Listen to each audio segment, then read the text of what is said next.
What's up mga kababayan, sa video ito papanoorin natin itong mainit na pagsagot ni Senator Marcoleta. Talagang butata itong si Erwin mga kaibigan, lalong lalo na dyan itong si Risa na hanggang ngayon nagpapapansin talagang gustong gusto talagang humarap at kalabanin itong si VP Sara sa darating na eleksyon. Pero bago ang lahat mga kaibigan, this is Space Gen Z, maraming salamat po sa pag-suporta dito po sa ating channel. Patuloy po ang pag-like at pag-subscribe din natin sa ating mga videos para kayo po ay mas maging updated sa mga may init na balita tulad ng ating papanoorin na balita ngayon mga kaibigan.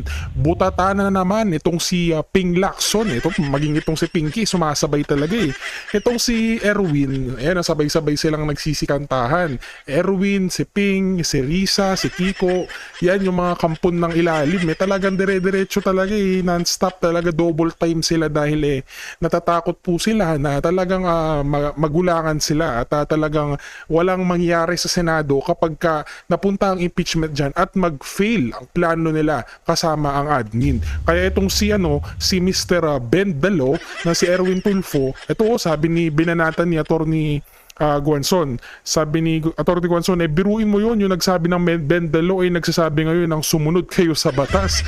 Sinong niloloko mo? Back to you ka tuloy, Erwin. Si si Mr. We're journalist. At tingnan mo ngayon na back to you ka, puro ka Ben Dalo. Ngayon gusto mong sumang-ayon sa batas. Ayan yung mga sinasabi natin na mga politiko na sumasang-ayon sa batas kapag convenient sa kanila. O ngayon sila yung nahihirapan, sila ngayon tong double time na talagang magmalinis. Kaya ngayon ito si Senador Marcoleta talagang hindi tinantanan. Wala po siyang pinalagpas, talagang sinagot niya lahat ng mga entrada at mga pagsasagot ng mga minority block dito sa majority block. At kahit ano naman kasing isabihin ng minority block, wala talagang wala na yan, tunuglata na lang yan yung mga pinipilit na ng minority block. Tunuglata na lang yan, ingi na lang yan kumbaga noise na lang yan Noise pollution, dumadagdag sila sa pollution Kumbaga kahit anong ikatak nila dyan, idadaan nila dyan sa Senado, wala na pong taong naniniwala sa kanila. Kaya ito si Senator Idol Marcoleta talagang diretsahang sinagot at nabutata itong si Ping Lacson. Higit na dyan itong si Erwin Tulfo na talagang sumasang-ayon sa batas ngayon dahil siya ay nagigipit. Ayan mga kaibigan, wag na natin patagalin at reakta na tayo. Panoorin natin itong si Idol Senator Marcoleta dito sa kanyang mga may init na pagsagot dito sa mga nag-walk of shame nung minsang araw. Ayan mga kaibigan, wag na natin patagalin, reakta na tayo sa video ito. Kanina, ngayon may mga aktibong senador. Kasama niyo po ngayon sa Senado na tila yata noon sa mga nakalipas na kongreso ay sila mismo ang nagsusulong na magkaroon din po ng ganitong pagbahagi o pag-participate ng mga kapwa nila senador na hindi makaka-attend sa mga pagdinig. Tama ka dyan. Yung binabanggit ko kanina at bago tayo nag-break para sa mga advertisements natin, si Ping, ipinakikiusap niya na si Antonio Trillanes ay makapag-participate kahit sa pamamagitan lang ng teleconferencing. Opo. Dahil sa senador naman siya at importante naman ang kanyang pakikisama sa pagtalakay ng mga usapin. Nung time na yun, nakulong ata si Trillanes. Ano po? Nakakulong nga yes, po. Kaya nga nabanggit ko yung IPU, hanggang doon ipinarating yun. Ayun, kaya ko nabanggit lang yung IPU sapagkat yung pakiusap na yon, yung resolution na yon, umabot hanggang doon. Anong ibig ko sabihin? Talagang seryoso nilang ginawa ay pakiusap. Kahit nakakulong ang isang tao, makadalo man lamang siya kahit teleconferencing lang. Meron din naman, nakiusap din kay Laila de Lima. Opo, nakakulong din siya ron. Opo. At ang nakiusap naman doon, si Senator Kiko at saka si Senator Ontiveros. Opo. Sa mga tweet, sila, nauna nilang nakilala yung kahalagahan ng pagganap ng tungkulin ng isang senador kahit sa pamamagitan lang ng teleconferencing kung yung kanyang physical na presence ay hindi talaga magkakaroon ng katuparan dahil nakakulong ka nga o maring nandun ka sa isang lugar, ganon. Opo. So, noon sila okay lang. Pwede nilang ipakiusap yun, pwede nilang ilaban yun.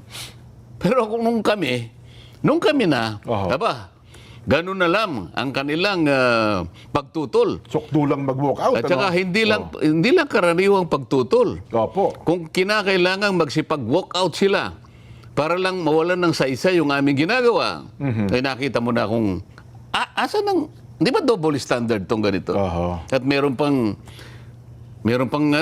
yung unang may sinabi lang ako na wala namang kinalaman dun sa maring pag-attacking personal sa mga kasama ko. Oho. Dahil ang pinag-uusapan lang namin yung rules na kung saan yung pagtatalo napunta na lang doon sa dalawang section na aming pinag-uusapan. Oho. Yung section 24 at saka section 131. Opo. Sabi ko, nung humaba kasi tayo dito, tayo doon. Pinipilit ng hindi kailangan tayo sa Committee on Rules. Opo. Sabi naman nung isa, hindi kaya nga nandito na si SP, siya na ngayon tumayo para ipakiusap sa atin if we can take up this issue in plenary today. Ayun. Kasi wala pa nga committee on rules eh. Alam mo, Jen, tinitingnan ko sila eh. Dapat doon lang nakita na yung katwiran na dapat wag na silang magreklamo. Bakit kamo? Kung sila'y matagal na sa Senado, lalong-lalo na yung tumagal at tumanda na dyan, hindi ba nila alam, Jen, na yung plenaryo, yung floor, Opo. is the highest governing body? Yes. Ang Tama ibig po. sabihin, Oho. kaya niyang i-override kahit ano yung nangyayari Kahit ano sa mga mga committees. committee. Yes. Ang totoo niyan, kapag pinagkaisahan namin na isuspende yung rules, magagawa namin because it is a plenary action. Oho. Sabi ko, nagtataka ako. Ba't hindi nila makuha yun? Matagal na sila rito. Ako alam naman na nila yun, oo. isa lang ako doon sa mga ngayon lang napunta ron. Pero naintindihan ko, yung parliamentary practice. Oho. Di ba? Oho. Ngayon, tayo dito, tayo doon. Pinipilit nila yung Section 24. So, namagitan na rin ako. Sabi ko, ganito po yan. Ito po kasi Section 24, kung titingnan ninyo, is a general provision. Yeah, general provision. Opo. Ito pong 136 ay special provision. Special provision. Alam po ninyo, kako, sa prinsipyo po ng batas, ito po yung principle. Hindi na kailangan debatihin ito kasi kung pareho tayong abogado, Magkakaintindihan magkakaintindihan kayo, tayo. opo. Sabi namin sa mga abogado, the special law will always prevail over a general law. Tapos na yun eh. Makikipagdebate ka pa sa akin. Okay, yun po akong problema kung wala po tayong legal background. Aba, nagalit sila.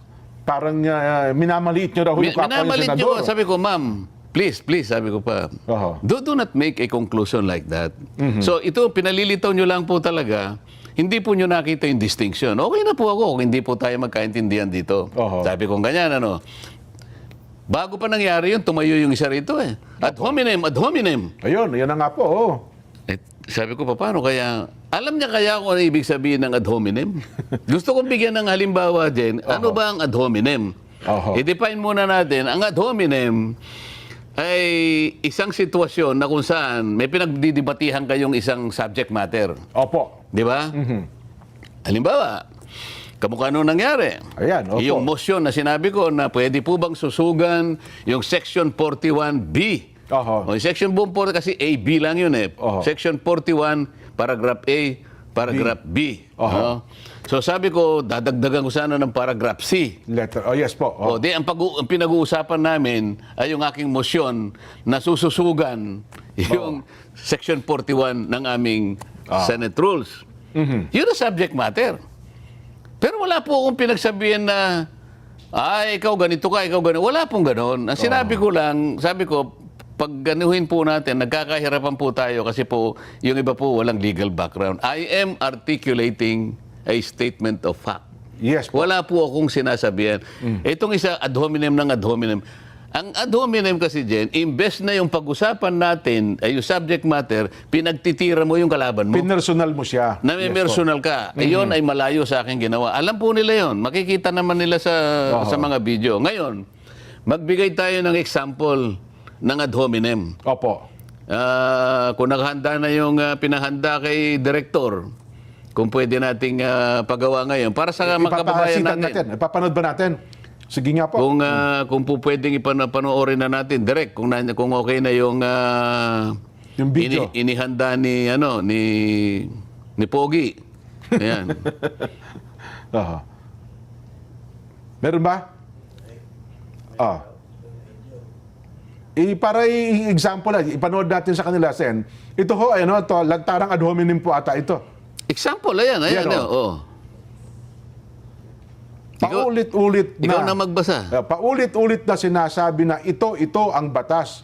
Pero itong dalawang ito, ang tinutukoy po yung Senador Ontiveros sa Trillanes, pinagpipilitan yung kanilang opinyon. At sino yung nagsasalita? Senador Erwin Tulfo po. Yan, Sino yung yan. sinasabihan? Senadora Risa Ontiveros po. Oo. Pinagpipilitan yung kanilang opinyon na opinyon ng IPIS. IPIS. Tanging itong dalawang senador lamang na ito ang walang kinalaman sa paggawa ng batas. At alam nyo lang gawin, tumira ng tumira at maging source ng fake news. Ganun ang boses niyan. Napakinggan ko po yan eh.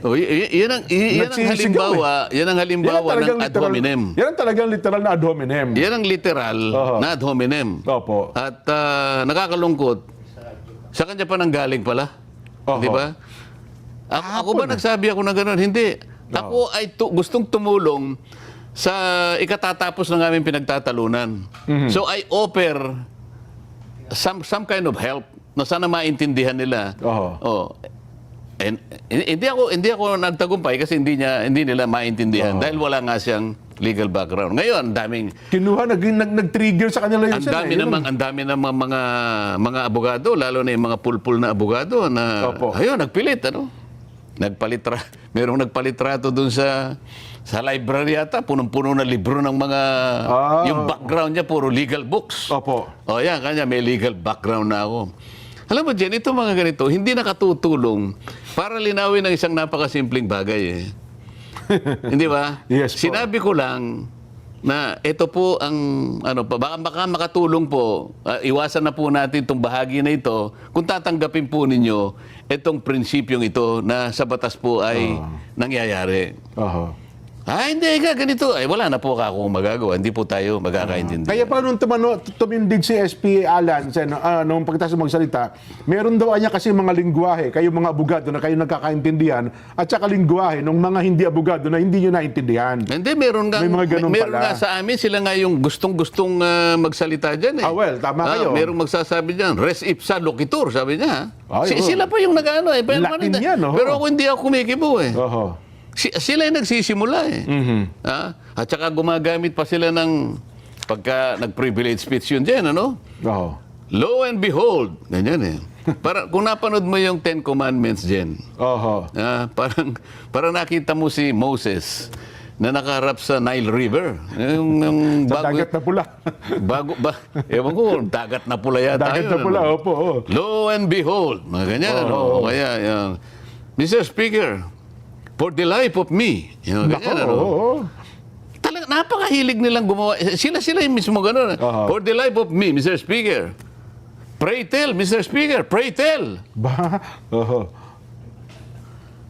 Ayoko nang anuhin yun. Baka naman sabihin nila. Pero silang nagsasabi nun. Ako dyan, simple lang. Hindi ko sinasabing pray tell. Ang sasabihin ko lang, Mr. Speaker, can you explain? Yun lang. Kasi ibig lang sabihin, explain Opo. Pero hindi sila talagang gumagamit. Sila talagang, ewan ko. Para ho kasi nararagdagan ng talino nila kapag gumagamit ng mga okay lang Latin sa akin. Pero ang gusto ko sana, higit sa lahat, ang makaalam, ang makaintindi, yung taong bayan. Pwede mo naman sabing, Mr. Speaker, can you explain, please? Pakipaliwanag nyo nga po, ang please. salita niya, Mr. Speaker, pray tell. Ayan, nakatingin nyo parang alam niya kung ano yung pray tell. Para bang kasi, hindi naman sa minamaliit Ba't kinakailangan ko pa sabihin, for the life of me, Mr. Speaker. Lo and behold. Talaga namang... Ay, nako. Anyway, Sen, mayroon kasing ilang mga punto. Sabi, natawa ko doon sa... Hindi pa na natawa, kundi ang sabi nila, ganito po, ba't di ba naman kasi pinagpipilitan pa yan? Matagal na nga anyang naibasura yan. Hindi na nga anya pumayag ang mga naunang senador sa panukala na yan. Bakit ba ngayon daw, sa panahon ito, ipipilit parang gusto nating gawin na makapag-participate sila sa pamamagitan ng teknolohiya? Kasi nga, tayo na lang siguro ang ayaw gumamit at mag-take advantage sa makabagong teknolohiya.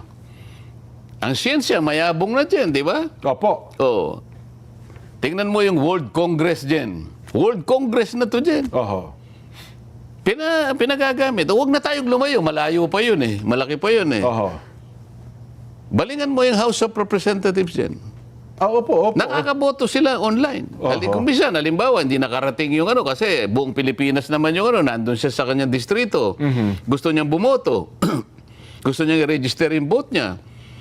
Teleconferencing o kaya video conferencing. Pinapayagan. Oho. Kaya kamakailan lang, isang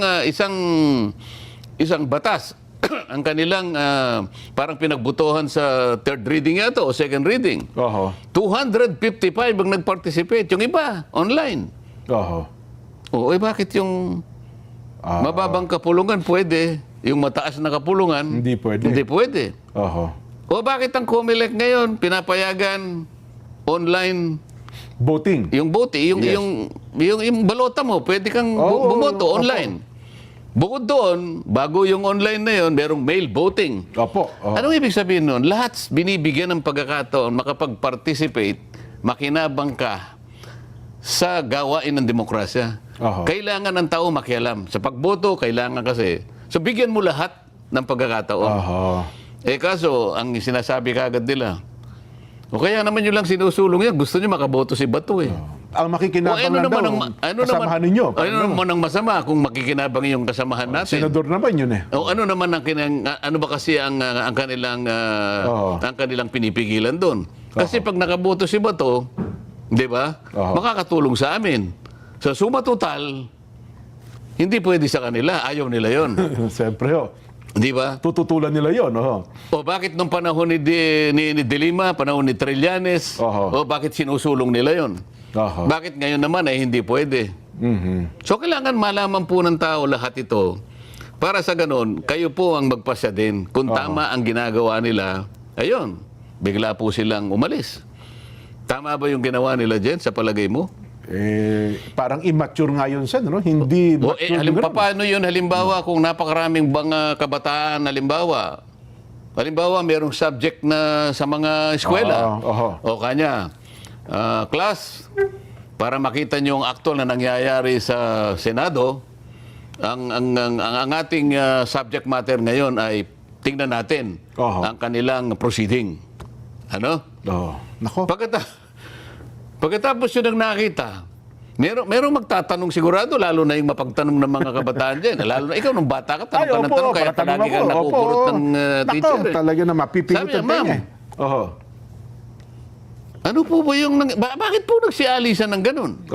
Ano sa palagi mo ang sasabihin ng teacher dyan?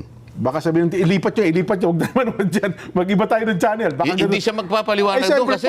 hindi pa mali yun Hindi niya pwedeng kasi nakita ng mga bata di ba? Hindi ka naman pwedeng magsinungaling sa mga bata. Yun ay tuntunin, very basic yun. Nako. Malalagay pa ngayon sa alanganin. Ang mga bata ngayon, malilito. Akala ko po panonoorin natin.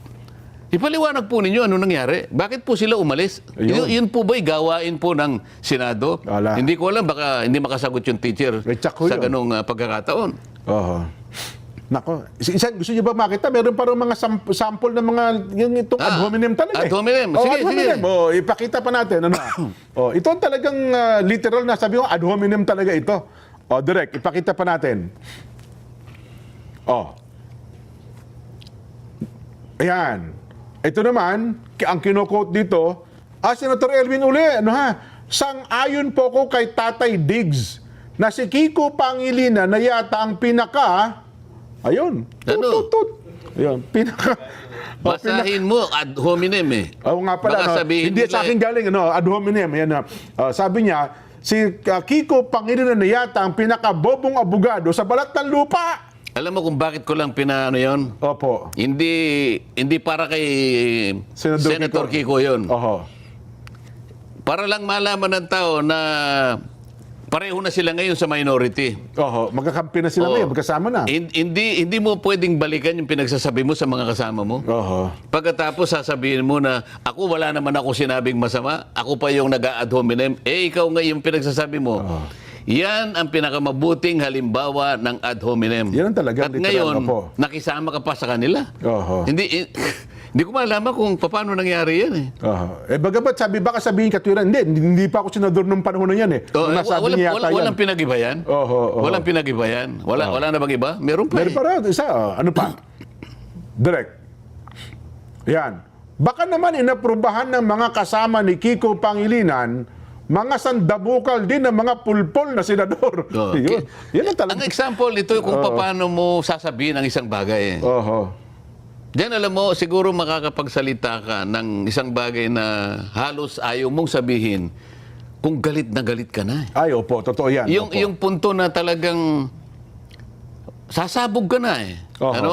O kaya naman, wala ka ng magagamit na ibang talata o ibang salita sa diksyonaryo, Oho. kaya napilitan ka na doon. Ibig Nagagamitin sabihin, yung mga ganong mga salita, hindi no? basta-basta na gumagawa ka ng ganyan eh. Oho.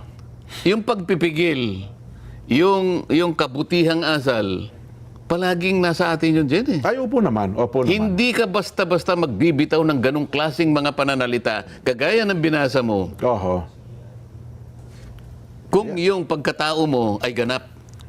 Di ba? Oho. Magmula sa pagiging bata mo hanggang sa lumagay ka sa katayo na yan, dapat Oho. ay marami kang dinaanan para sa ganun ay mapigilan mo sarili mo na magsalita ka ng mga bagay na ganun. Oho.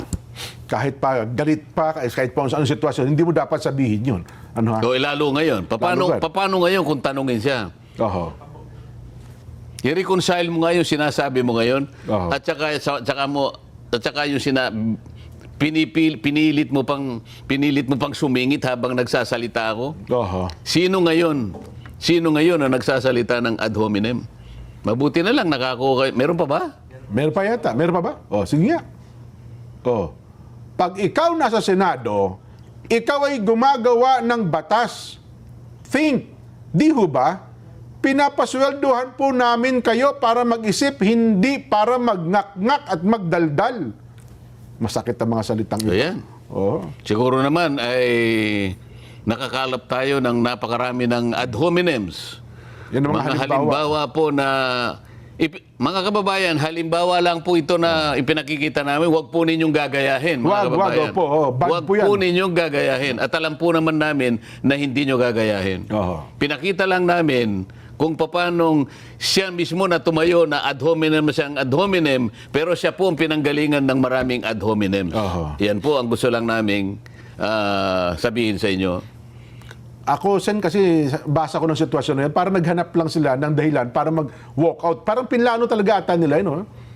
Bago pa lang ata yun, parang maghanap tayo ng chance, timing, para makapag-walk out sa pagkakataon na yun. Pero itanong mo sa akin yung ano bang epekto nun? Ay pag-walk out nila. Ano nga po ba ang naging epekto nun? Nagtagumpay ho ba Hindi, sila? katulad nung pinagalimbawa natin kanina, merong isang classroom na mga estudyanteng nakapako yung tingin nila sapagkat ang pagkakaalam ng teacher, ito'y kailangan nating igalang ito. Opo. I-emulate natin itong mga taong ito sapagkat sila'y tinatagurian nating mga honorables. Opo. Yan ay ibinoto ng taong bayan. Yan ang maglilingkod sa atin. Opo. Kaya pakinggan ninyo ang kanilang mga sinasabi, pati yung kanilang pamamaraan ng pagsasalita, ano? At yung kanilang decorum. Yan, opo. Marami po kayong matututunan diyan. Oho. Pagkatapos nagsigawan at sila'y lumabas. Oho. Anong halimbawa ang ibibigay mo Oho. sa mga bata? Oho. Oh. Mukhang bad example po yun. Hindi magandang halimbawa yun, Sen. Pero nagsimula kami diyan, ha? Nakita mo naman, May 11, nauna kong ipinropose yung amendment. Oho. Ang usapan nga, i-repair sa Committee on Rules. Nagkataon naman kasi na nag-organize pa lang sapagkat, di ba, we declared all positions vacant, including the chairmanships of the committee. Yes po. Ngayon, sabi nila, wala pa naman committee, paano ngayon ganyan-ganyan? Kaya nga po ni Alan Cayetano, ako na po ang nagmo-motion ngayon, i-take up na lang po natin dito sa committee. Oho. Dito sa plenary. Oho. Sa committee kasi dyan, karaniwan, ito sa pag-attend ko ng committee, ando ng chairman, commission may kasama siya, 2, commission naman isa lang. Commission nga tatawagan ako Opo. Sendante, pwede bang bumaba ka rito? makapag-ano, Yung mga oh. kaibigan natin. Oho. Hindi ko ma-start ito, wala akong quorum eh. Tama naman yun. Oh. Bumaba ka lang rito, tulungan mo lang ako para sa quorum. Quorum lang eh. Oho po. O sige ka ako. Pero ano kung mo nandun ako, magpa-participate na rin ako. Eh, siyempre naman. Oho. Hindi pa ako nakakatagal, boss. Puntahan mo rin ako dito, malapit lang yung ano. Wala rin akong quorum. Oho. Sa mga katwid, ang gusto ko sabihin, sa committee, pangkaraniwan, 2-3 lang ang nandun. Opo. Samantalang ito, plenary ito, nandun kami, halos lahat nandun kami. 23 po kayo noong pagkakataon na Oo, yun. sabi ni Alan, SP Alan, Opo. dito na po natin pag-usapan. Oho. Bakit nagalit lahat? Hindi po ba kayo nakahanda makipag-usap, makipagdebate sa amin? Kagaya ng pinipilit ko sabihin, bakit po ayaw yung pag-usapan natin? Oh, kumbaga ganda naman pala ang puntos sumagot nila. ka agad ito. Oh.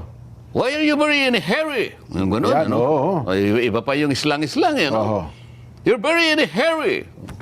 Para daw nagmamadali kayo.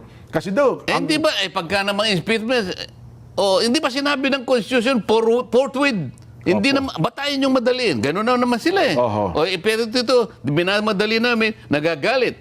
Oho. Pagka impeachment, forthwith. Oh. Sala sa init, sala sa lamig eh. Oho. Kapapano ang kanilang paniwala, gagamitin ni Bato. Gagamitin ni Jinggoy kung sakasakali, gagamitin ko pang makulong kami lahat. Palagay mo nang ganun nga intensyon namin. Palagay mo lang. Oho. Bakit masakit ang loob nyo? Pareho naman kaya namin kayong senador. Totoo naman. Hindi, sagutin ninyo. Bakit masakit naman ang loob nyo? Kung nagamit ba namin, hindi ba kayo masaya? Oo, masaya kami kasi kahit nandyan kayo, nakakasama pa rin namin kayo sa pagtalakay ng magagandang mga panukalang batas na alam naman natin na para sa ating minamahal ng mga kababayan. Di ba dapat ganun ang sagot? Hindi! pero parang Bakit? hindi sila masaya. Pagkagamit mo ba kayo ganyan? Kaya ba ninyo minamadali dahil alam nyo, meron nang ikukulong sa inyo? Oho. Isipin mong klaseng pangakatwiran yan. Halatang halata eh. Oho. Ayaw Pero nila sa kasing- totoo lang, mabait lang kami eh. Alam mo kung bakit? O bakit po? Kung pinaresto namin, nasa ano namin eh, nasa rule namin Nasa eh. rules yung nga po pala. Ayaw lang namin yung ano, yung humaba lang ang Magiging usapan. confrontational pa eh. Tama din naman, ano? Oo.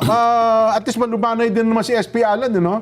Oo, maluman. Mabuti. Ano yun eh. Kung pinag-uusapan eh, siguro, kung nakaklase ko sa Harvard, yung Opo. meron kami subject dun eh, The Art of Negotiation. Baka personor si Alan dun eh. Ganun, no? Talaga negosador pala si Alan, ano? O yan, ganun naman dapat. As the President of the Senate, hindi lang naman yung majority ang Totoo po naman, inaalala opo. mo. Pati minority, lahat yan talaga. Opo. Presidente ka ng buong Senado, so extend mo rin yung kamay mo sa minority. Hindi lang naman, makiling ka, majority tayo. Pero huwag mo rin silang pababayaan. Ganun naman yung Sa Presidente Kamarasan, ng di ba Senado. nung naging SDML kayo, ganun din naman eh. Di ba yung mga makabayan block nga, kinakaibigan yun eh. Kasi parte ng deliberasyon yun eh. Di ba? Oo, lahat naman sila, magmula kay Saturo Campo, Ayan, po. Crispin, si Lisa Masa, Yan, mga kaibigan, si Teddy Casino, si Ka Beltran. Puro kaibigan ko yung mga yan eh. Oho. Ganun talaga. Ay, nako. Anyways, expect na natin, mag-schedule na po ang, bagamat wala pa yatang representative ang minority sa Blue Ribbon Committee, Sen. Ngayon Wala nilang po ba? magbigay eh. Kasi sabi okay. nila siguro, ito naman, sarili ko lang na opinion. Opo. Wag na kasi makukuha naman natin kaagad dyan. Ganun ba ang kanilang pananaw? Kaya pala hindi sila naglalagay ng mga representative sa bawat Pangkaraniwan na komite. kasi, pangkaraniwan na Opo. pagkaganyan dahil organization na, yung minority leader, magsasubmit siya ng pangalan Oho. sa mga tao niya. Ito, gusto namin dito, si ganito dito, si ganyan, Oho, ganyan. oho. Sabi nila, hindi na kailangan niya kasi it's only a matter of time. Ganun ang iniisip nila. Ganun ba? Oho. Pero kung halimbawa, wala pong representante ang minority, pwede pa rin magpatawag ng hearing ang BRC? Bakit hindi? Kung ayaw nila, di Oho. kahit dalawa lang kami. Oo. Kasi ang chairman nyo, Senadora Pia, tapos dalawa kayong vice chairman, abagay, nakapag ano naman, no? Siyempre, hindi sila pupunta eh. Kasi Opo. nga ayaw nila mag-participate, di ba? Opo, oo. O di majority ang kasama ko, may kasama akong dalawa, di okay. Tuloy na yon, ano? Oo. Oho. Ito, sabi Hindi daw po- lamang yun, ha? Hindi Opo, lamang opo. yun. Ako, vice chairman din ako ng public order. Opo, oho. So mag-a-announce din siguro ako by Monday na patatawag ang NBI at DOJ dahil doon sa ginawang paghuli kay Senator Bato nung 11 at saka opo. yung pagkaroon ng paputukan nung May 13. Opo, opo. Magkasunod na araw 'yon. Oho. Kailangan magpaliwanag sila. At patatawag ko rin si Trillanes. Okay. Na nagwawagayway doon ng warrant of arrest. Oho. At doon, kailangan kailangan maimbestiga yan. So pwede pala kasi ang chairman niyo po sa public order, si Senador Bato, kayo po as vice chairman, pwede naman pala yun. Oo, wala pa si Bato eh. Oo nga po. Oh. Nagbabakasyon. Hindi umatagpuan. Ito, tingnan mo ang ginawa na naman nila. Oho. Si Senador Robin at saka lahat ng mga kung sino-sino na nagbigay daw ng tulong para makalaya si Senator Bato, inaakusahan na naman ngayon ng Ay, opo, nako. ng PNP yata. Hindi isa-isa na po sila. Oh. Paano magkakaroon ng pananagutan yung tao? Bakit? Saan ba nanggaling yung kautusan na arestuin si Senador Bato? Sa ICC po. ICC warrant. Oho. Ayaw naman nilang ipakita yung warrant of arrest. Oho. Ayaw din nilang ipakita, okay, halimbawa, totoong merong warrant of arrest. Kanino po binigay? Binigay ba sa'yo? Mr. Trillanes, binigay ba sa'yo? Ipakita mo yung yung paper trail, di ba? Opo. Kasi manggagaling yan sa Interpol. I-evaluate yan ng General Secretariat ng Interpol. Magmi-meeting sila eh. Pagka yan, ipadadaan doon sa tinatawag na diffusion mechanism. Hanggang sa magpalabas yan ng red notice. Okay? Pagkatapos, makikipag-coordinate siya sa mga member countries niya. So yun ang proseso. Sen, Oo. Opo. Oo. Opo. Paano siya makikipag-coordinate sa Pilipinas nang hindi siya nakikipag-ugnayan dun sa NCB ng PCTC? Oho. Lahat yun ipalilitaw mo kung talagang dumaan ka sa proseso. Paano napunta kay Trillanes yung warrant of arrest? Si Trillanes bang inatasan ng magbasa ng Miranda warnings? Kasi babasahin mo yun eh. Oo nga po. No? Senator Bato, ikaw ay merong karapatan na manahimik at Opo. lahat ng sasabihin mo ay gagamitin sa lahat ng hukuman, lalong-lalo na sa hukuman ng ICC. Naku po. Pwede ka rin magganito, pwede ka rin gumanyan. O sino nagbabasa no? Si Trillanes? Oho. Yun, ang masakit na katotohanan. At mukhang, kasi daw po, ano ba yun? Yung sabi, wala naman anyang, hindi ata siya ng ayunan yung hinihinging TRO. So, ibig sabihin na niya, Hindi naman kung hindi sila nagbigay ng TRO, hindi naman sinasabi doon na pwede nyo nang huliin. Ang sabi ng Korte Suprema, kinaklarify namin, hindi pa kami makakapagbigay niyan. Opo. Kasi pinag-aaralan naming mabuti yung main petition. yun, opo. Kung meron kayong paggalang sa Korte Suprema na kinakailangan nyo naman dapat igalang, wala eh. Ano na natin? Huliin na natin. Kasi, Narinig ko naman si Pangulong Bongbong, wala pong order ang gobyerno na huliin si Senador Bato. Senador Trillanes, si Senador Bato. Oho. Bakit siya hinuhuli bakit siya tinutugay-gaya ng NBI at saka ng PNP? Oho. Alin talaga yung nagsasabi ng totoo rito? Pinuntahan na nga raw yung 3 bahay ni Senador Bato. Buti, hindi raw nakita. Yun nga eh. Patunayan ninyo na ang warrant of arrest ay balido at kinakailangan at ito ay pwedeng i-enforce sa ating bansa. Mukhang kinikilala po ng DOJ Secretary Sen eh. Balido. Ayun, tataka nga po kung mismo DOJ baka natin. sila ang kumikilala. Oho. Sige, pumunta ka sa Russia. I-implement mo, huliin mo si Vladimir Putin kapag hindi ikaw ang kinulong. Di ba sinasabi ko, ito, napag-usapan na natin ng mga nakaraan. Oho. Si Benjamin Netanyahu pumunta ng Canada. So nagpaano yung Interpol? Pakihuli po ninyo si Benjamin Netanyahu dahil meron pong warrant of arrest ang ICC. sa kanya. Canada is a member of ICC. Sabi ng Canada. Sabi ng Canada, neck mo. Pinauhuli siya, nagpunta yata sa Mongolia si Vladimir Putin. Ang Mongolia is a member of ICC. Okay. Opo. Na hindi siya pwedeng huliin dito kanya. Oho. Ayaw namin. Anong ibig sabihin nun, Jen, na palagi nating pinapaliwanag? Yung implementation ng warrant of arrest ng ICC depends Oho. on the voluntary action of a member party. Kung gusto niya. Oho. Kung ayaw niya, hindi pwede. Baka naman tinanggal sa ICC yung Mongolia at Canada, Sen, kasi hindi nila ini-implement yung mga utusan. Dito sa ating ASEAN, sabi ko nga sa'yo, ang may membro na lang ng ICC, Cambodia. Cambodia na lang. Oo. Siguro, baka sana doon nila ibaling sa Cambodia tapos pahuli si Senator Bato. Baka i-implement ng Cambodia. Pero tayo, hindi na nga tayo member eh. Oho. Hindi na nga tayo member. Hindi ba nakalagay sa saligang batas, Jet? Opo. Ang linaw-linaw doon eh. Ibig bang sabihin ng ICC, mas mataas pa siya sa Korte Suprema ng Republika ng Pilipinas? Hindi ho. Hindi ba? Hindi eh. Oo. Kinikilala Noong nga nakapirma tayo sa treaty, okay. Pero wala na nga ang treaty eh. So wala na pong binding leak, wala na pong authority.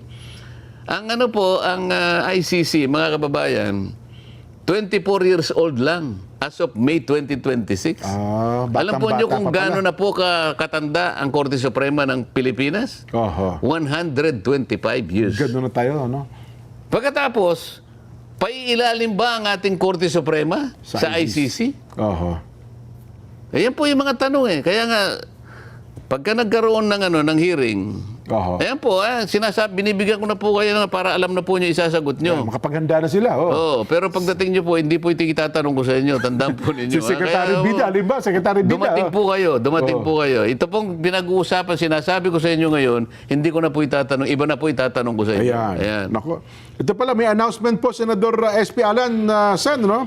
Senate President Alan Peter Cayetano has announced the creation of a Blue Ribbon Subcommittee that will focus exclusively on the alleged flood control scandal. Ayan. Oh. Subcommittee na. Opo. At mukhang kayo yata ilalagay na chairman ng subcommittee. Kasi baka si Senator Pia, kung baka naman kung sino-sinong kumakausap dyan, baka nabuisit na. Ganun. Ayoko yung kinakausap ako. Oho. Nakagaya ng ginagawa nila kay Senator Jinggoy. Oho. Oo. Ayun. Di bahala sila. Sa inyo po kasi ako lang nakakakausap eh. Kasi, dalawa lang naman kami ni Senator Jinggoy ang vice chair. Oo nga po, oo. Winawarrant na si Jinggoy. Di ako na lang ang natira. Ayun. Baka hindi na ako makatawag kasi nga, pati ako naresto na rin. Ayun, ang masakit na katotohanan. Di ba? Opo, oo. Hindi, nakangiti ka lang. Pero ito, sinasabi ko nga sa'yo. Oo. Maaari po nilang gawin ito, mga kababayan. Dako, oho. Ako po, ginagamit kong halimbawa ang ginawa nila sa akin. Maliwanag na maliwanag po sa sikat ng araw, wala pong plunder na involved. Hindi po totoo yung sinasabi nila, lalo na po yung mga bugadong pulpul na naggagaling-galingan dyan, na kahit na po pribadong pondo na itinulong ng isang kaibigan na lang-alang lang sa kanyang hindi rin kagustuhan eh. Oho. Sa kanya lang pag-asa na baka sakaling manalo ako dyan.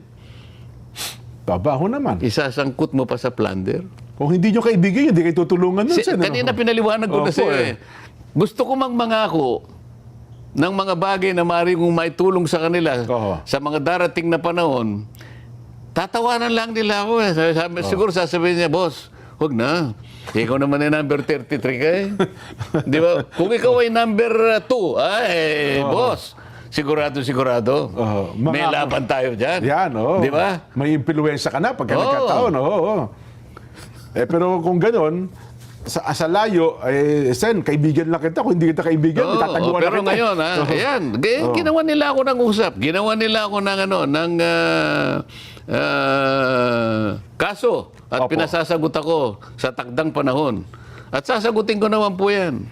Kaya lang, hindi naman po ako optimistic. Alam ko po kahit ano pang isagot ko, dahil sa kagustuhan nila na mawala rin ako dun sa mga pagtatalong importante, Oho. lalong-lalo na po yung pagtukoy ng tunay na may kasalanan dyan sa flood control na yan, gagawin po nila lahat. Lahat, Alang-alang lamang po dun sa kanilang kagustuhan, mapagtakpan lahat ang mga magnanakaw at mga walang hiya sa gobyernong ito.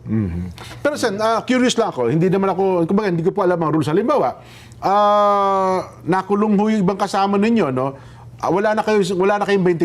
Kailangan pa rin ba nilang maka-13 para ganun po. So Kaya nga sinusungkit nila yung gustong sungkitin. Pero hindi ako naniniwalang may masusungkit dito. ayun. Oo. So, Ako, pero sila, nervyos na nervyos. Oho. Kinamayan ko lang si Senator Lito Lito Lapid, Lapid opo. Pinagpaliwanag nila. Tumayo ka ron. Sabihin mo, hindi ka kumakalas sa amin. Sa nervyos nila. Masama bang kamayan ko yun, kapareho kong Kapampangan? Oo nga po naman, Kapampangan. Nagpasalamat lang ako. Sabi ko, Senator Lito, talaga naman ako, hindi ko malaman kung paano kita pasasalamatan Oo. sa pinapadala mo sa aking tibok-tibok. Tibok-tibok pala. Mga kababayan, ang tibok-tibok po ito ay Maha Blanca. Iyon. Napakasarap po niyan. Oho. Nanggagaling po yan sa Porac, Pampanga. Porac, Pampanga. Pero Jen, bago tayo magtapos, Opo. nabalitaan ko kasi merong tropical storm. Aba, tropical storm, mainit na pala, may bagyo ngayon eh. Oo, ang tawag ay Jiangmi. Oh. Jiangmi has entered the Philippine Area of Responsibility at 12:30 a.m. today. Okay ka na lang. Opo. May 29, 2026. And was assigned the domestic name Domeng. Oh, yan. Domeng pala. Domeng, bagyong Domeng. Oh, Ba't yun naman nabanggit, Sen? Kaya ako napabanggit ito dahil sa pinag-uusapan natin na talagang gustong-gusto nilang pagtakpan, gagawa ng lahat ng kanilang magagawa Opo. para sa ganun maisara, pagtakpan ng ganap ang paghalukay nitong flood control Oho. issue na ito. Trillion peso scandal. Matatahimik lang ang kanilang, siguro, Opo. ang kanilang buhay pansamantala kapag ito ay natakpan nila. At magagawa lamang nila kung nandun na naman sila sa Minorca. Kagaya ng ginawa na nila. Oho. Ito, hindi na natin kailangan patibayin. 9 na buwang singkad, Jen, walang ginawa. Ang Totoo. pagtatakip na puro pagtatakip at gumawa pa ng kondisyon na para ipagpatuloy, kailangan pumirma kami. Wala na talaga. Aha. Wala na talagang asahan. Kaya ko lang nabanggit si Domeng. Opo. Ayun. Kailangan lang, makialam na naman ang kalikasan. Naku, alam niyo kung plano nila ng pagtakpayan, mahirap yan kasi tuwing bumabagit, Baka bumabaha. wag naman sanang Maalala ng tao yun eh. dumating si Domeng na dala-dala ang lahat ng buhos ng ulan na kanyang madadala rito. Oho. Ako nakikiusap ako sa iyo, Domeng, habang ikaw ay nandyan pa lang at hindi ka pa talaga nalalasa. Sapagkat ang mga kababayan namin, bugbog na sa kahirapan. Nako. Kung gagawin mo lang ito para ipaalala uli sa amin, sana matauhan naman yung mga taong nagtatangka na naman para sa ganoon ay takpan ito. Nako po. Ito dyan, kaya ako nasabi lang. Opo. Hanggang gaano pa bang kailangan nila? Di ba? Ba't di nila ayusin ang problemang ito para sa ganon? Sumulong na ang bansa natin. Kesa kung ano ang pinaggagawa na sa tingin ko, baka lumala pa ang problema natin. Oho. Baka naghihintay pa ng mga 3 Yolanda siguro ang wag naman sana yung Yolanda napakabigat po niyan, ano. Ay nako. Happy birthday muna kina ka Mark Angelo Julio ng Northern Samar, ka Jerry Luar ng Caloocan North, Pam Petines ng Jackson. Pagbati po mula kay Brother Linden Malasarte. Bay, Kuya Linden, ano ha? Pagbati po sa aming O1, dyan po sa Quezon East, ka Rico Melgar. Ito, san ang request sana nito, kayo ang babati eh. Pero sabi ko, pasensya na kayo, mukhang... Hindi, pag marami yung ilaw dyan, Opo. nasisilaw na ako eh. Pasensya Opo. na po. Ang 3 po yung ilaw na nakapokus sa mata ko. Opo. Kaya nagre-reflect po, nahihirapan po akong magbasa. Pero Yan. kahit hindi ko po nababasa yan, para ko nang nakikita na gustong-gusto nyong ako pang bumati sa inyo. Yan po, ano? Binabati ko po kayong lahat. Mag-asawang ka Rico Melgarito Sen at saka yung kanyang may bahay, ka Mary Ann, 26th wedding anniversary. Ano ha? Mga taga-riyan po sa may Gumaka, Quezon. Yan. Binabati po kayo ng Kuya Joji Manalansan. At happy 50th anniversary po sa lokal ng Burgundy, British of Columbia sa Canada. Shout out po sa aming masipag na minister lokal ng Burgundy, Brother J. Sikad, at sa lahat po ng officers ng Burgundy mula po kay Ruby, RJC Vlog, and Brother Jason Mangalindan ng Scan Burgundy. British Columbia pa rin, Canada, Yes po. no? Canada. Opo, ayan. Happy birthday po kay Ka Riza Policarpio ng lokal ng Matalam. Pagbati po mula sa kanyang volleyball team. Happy birthday po to Miss Ali Soto. Si Ali Soto, birthday ba ngayon? Opo. Ngayong araw na ito? Naman na, Ma'am Ali. Happy birthday po. 30 Happy years old na. birthday, Ali Soto. Yan, 25 years old na pala sen. Isa yan sa paborito ko dyan, dito sa opo ating naman. istasyon. Oh. Batang-bata pala ako, pinapanood ko na si Ma'am Ali Soto. Huwag mo sasabihin yan, magagalit sa'yo. Happy birthday po kay Ka Ed Cabilio ng Templo Central, at happy birthday po kay Ka Roland Mendoza, PD1 ng Marseille, France, distrito po ng Western Europe. At pakibati rin po ang kapatid dito sa lokal ng Marseille. Ayan. Magandang hapon po dyan, nakasubaybay po sa inyong programa. Ang aking may bahay si Ka Lori Haka, Palawan South, binabati po ng advance happy 28th wedding anniversary sa araw po ng bukas, May 30. Salamat po. Ayan,